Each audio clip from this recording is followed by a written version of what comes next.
രാധേ രാധേ. ഹനുമാന്റെ മൂലമന്ത്രം ഏതാണ്? ഓർമ്മിക്കുക, ഹനുമാനെ, ഗണപതി, ശാസ്താവ് ഇവരൊക്കെ ഭജിച്ചാൽ വേഗം ഫലം തരുന്നവരാണ്. അതിൽ പ്രത്യേകിച്ചും ഹനുമാന്റെ കാര്യം. നിങ്ങൾ ഏത് കാര്യത്തിന് ഇറങ്ങിത്തിരിക്കുന്നതിന് മുമ്പും ഹനുമാൻ സ്വാമിയുടെ മൂലമന്ത്രം മനസ്സിൽ ജപിച്ചിട്ട് പോയാൽ സംശയമൊന്നും വേണ്ട, പോകുന്ന കാര്യത്തിൽ നിങ്ങൾക്ക് 101% വിജയമായിരിക്കും. എന്ന് മാത്രവുമല്ല, ബിസിനസ്സുകാര്, രോഗങ്ങൾ കൊണ്ട് കഷ്ടപ്പെടുന്നവര് ഇവരൊക്കെ ഹനുമാൻ സ്വാമിയുടെ മന്ത്രം ജപിച്ചു നോക്കെ.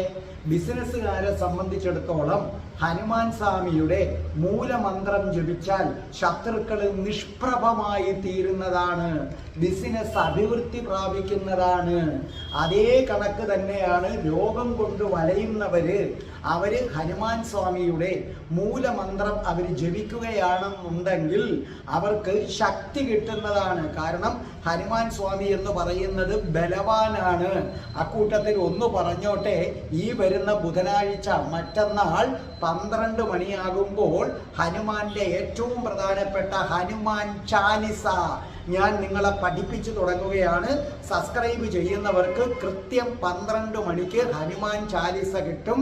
അത് അർത്ഥമറിഞ്ഞ് നിങ്ങൾ ചൊല്ലണം. അപ്പൊ ഹനുമാന് 2 മൂലമന്ത്രങ്ങളുണ്ടെന്നറിയുക, മറ്റുള്ളവർക്കുള്ളതുപോലെയല്ല. ഹനുമാൻ സ്വാമിക്ക് 2 മൂലമന്ത്രങ്ങളുണ്ട്. ഈ 2 മൂലമന്ത്രങ്ങളും പ്രഭാതത്തിൽ കുളിച്ച് ശുഭ്രവസ്ത്രം ധരിച്ചിട്ട് 108 തവണ വെച്ച് ജപിക്കുക.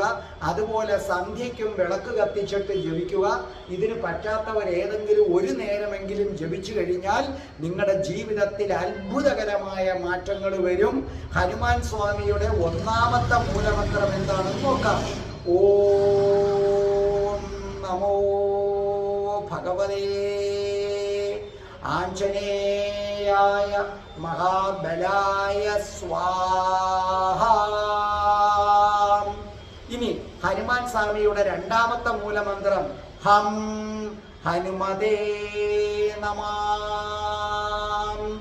അപ്പോൾ ഓം നമോ ഭഗവതേ ആഞ്ജനേയായ മഹാബലായ സ്വാഹ.